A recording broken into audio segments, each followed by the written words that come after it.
Olá, minha gente, professor Nelson Sartori aqui de volta com vocês.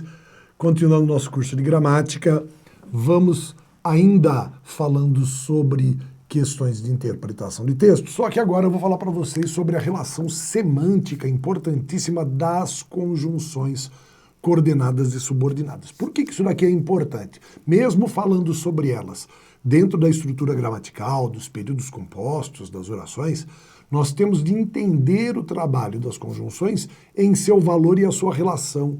Porque quando nós temos uma conjunção, entenda que conjunção justamente tem o sentido de juntar uma coisa com outra. Junto com, conjunto, conjunção.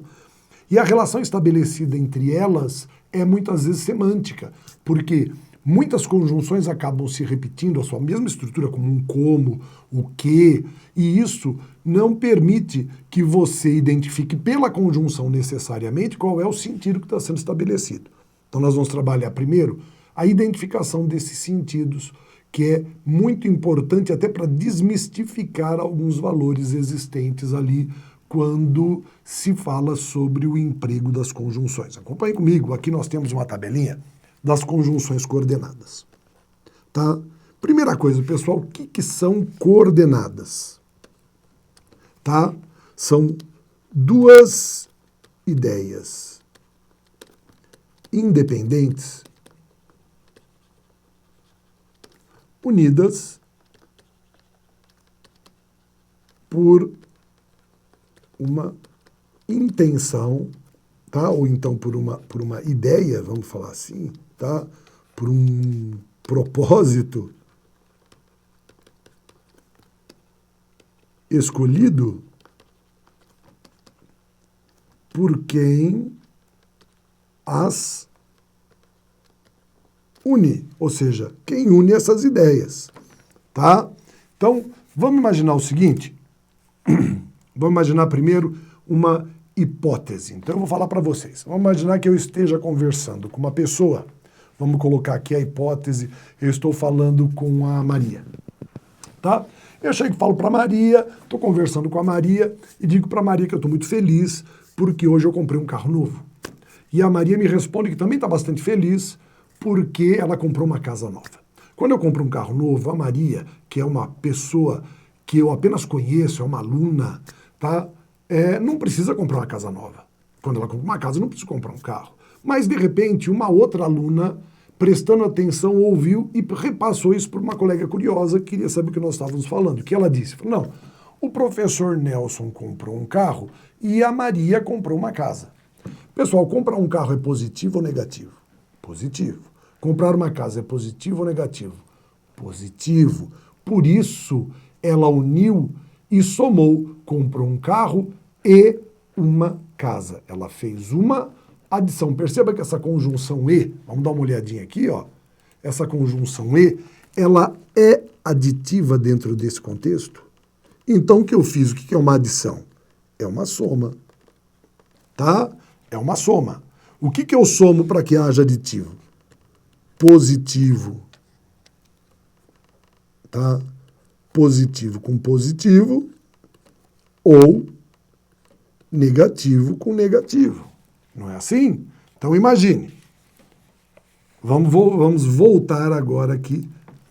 Daí um pouco, ela chega, vira para mim, a Maria, e fala assim, professor, mas eu estou um pouco preocupada porque o meu contrato ainda não foi aprovado e enquanto não aprovar e eu não puder dar o sinal, eu não tenho a garantia de já estar com a minha casa comprada. E eu disse para ela, eu não.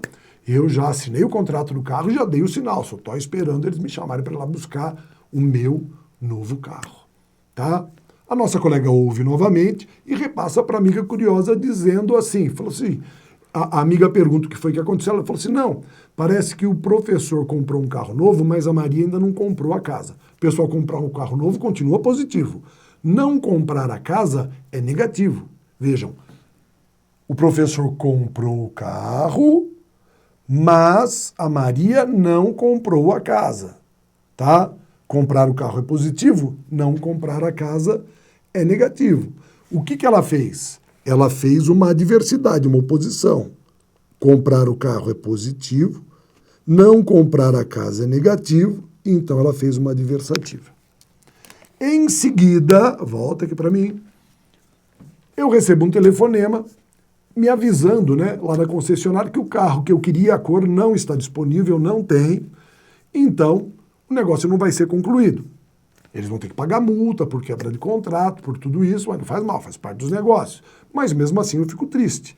E ela me pergunta por que, Maria, que eu fiquei triste. Eu falei, ei, Maria, falou, parece que nós não estamos com sorte. Porque como eles não têm, eu também não tive de desfazer o negócio do carro.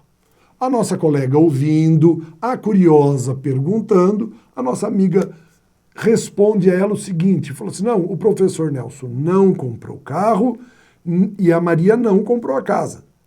Ou seja, o professor não comprou um carro, nem a Maria comprou a casa. Não e nem. Veja o que aconteceu agora. Não comprar um carro é negativo, não comprar a casa é negativo, negativo com negativo, vejam aqui, olha só, negativo com negativo, eu tenho o nem construindo a minha oposição, tá? Não só comprou, mas também fez aquilo, porque eu poderia fazer o seguinte, não é? Comprar os dois, comprar o carro e uma casa. Não só comprar o carro, mas também comprar uma casa. Continuaria sendo positivo. Agora, o ideal seria que eu fizesse o quê?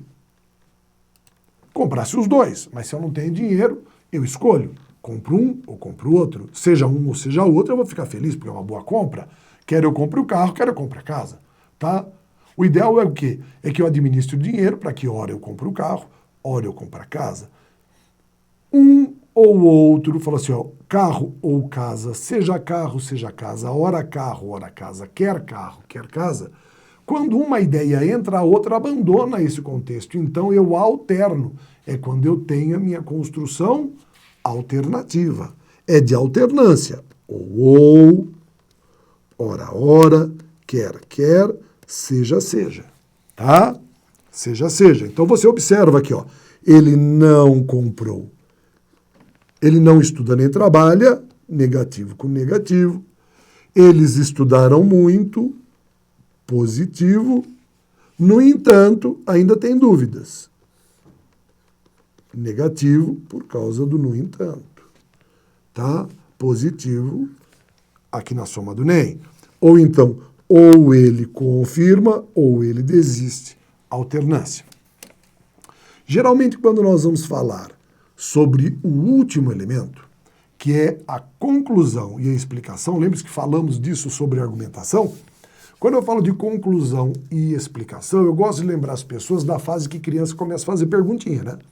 A criança começa a perguntar por quê, e a mãe responde. E quando ela fica com o saco bem cheio, ela responde por que sim. Perceba que, independente de ser um porquê sim, ela introduz uma explicação com porquê. Vamos partir do princípio que o porquê, nesse momento, sempre será explicativo. Isso significa o seguinte, que toda vez que o meu porquê se encaixar, eu tenho uma construção explicativa. Só que a oração explicativa e a conclusiva, elas se unem. Toda vez que eu tenho uma explicativa, eu tenho uma conclusiva. A grande diferença é que eu não classifico as duas orações porque eu não tenho as duas conjunções. Se eu tenho uma conjunção explicativa, a minha oração é explicativa, e a outra é uma oração sem conjunção, chamada de oração coordenada assindética, e a outra que tem conjunção, oração coordenada sindética. Tá? É aquela que tem conjunção que eu vou classificar. Independente disso, aquela que tem a conjunção explicativa, antes dela tem uma com valor conclusivo. Se eu tenho uma com uma conjunção conclusiva, a anterior tem valor explicativo. A que conclusão eu posso chegar? Que se eu puder substituir a conjunção que não seja aditiva, não seja adversativa e nem alternativa, se eu puder substituir por um porquê, ela será explicativa. E se eu não puder? Conclusiva. Vamos ver isso daí acontecendo? Veja só aqui, ó. Foram feitos os reparos, portanto, o problema está solucionado. Então vejam só, foram feitos os reparos, primeira informação, o problema está solucionado, segunda informação. Será que eu poderia colocar ali, vou trocar a cor da minha caneta para verde, eu poderia colocar aqui no lugar um porquê? Vamos imaginar? Minha frase ficaria como? Foram feitos os reparos, né? Eu coloquei aqui. Porque o problema está solucionado. Concorda que se o problema está solucionado, por que eu faria reparos? Então eu não posso fazer essa substituição.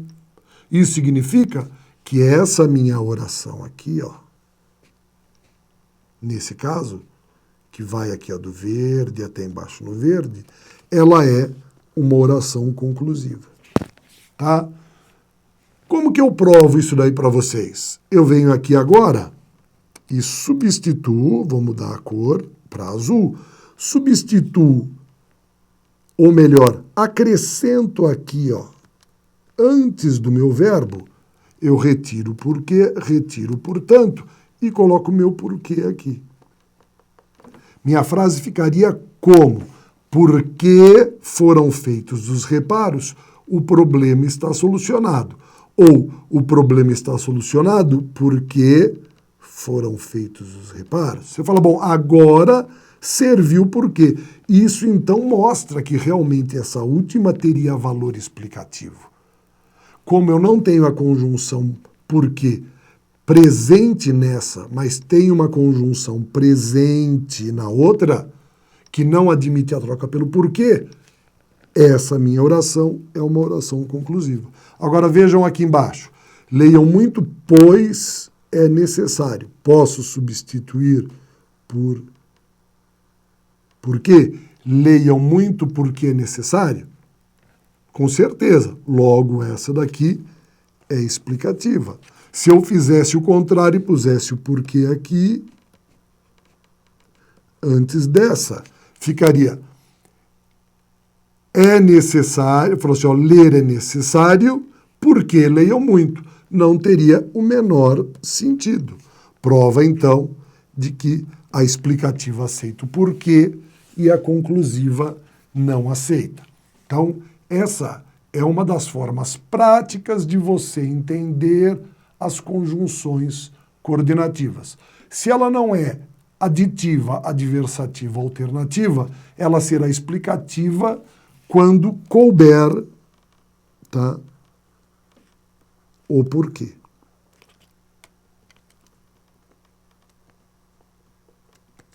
Que é a explicação, que é esse nosso amigo aqui, tá? Só para fechar, importante você entender que o pois, se vier depois do verbo, ele também dará valor conclusivo. Como? Foram feitos os reparos,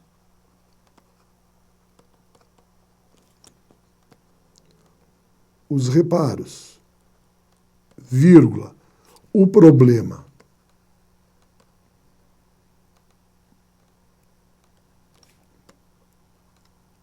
está, pois, olha só que eu coloquei aqui, solucionado. Ele novamente passou a ter valor o quê? Conclusivo. Se eu pusesse porque, ó, leiam muito porque é necessário, perfeito, tá? Agora, se eu dissesse aqui embaixo, foram feitos os reparos, o problema está porque solucionado, perceba que ele não serviria.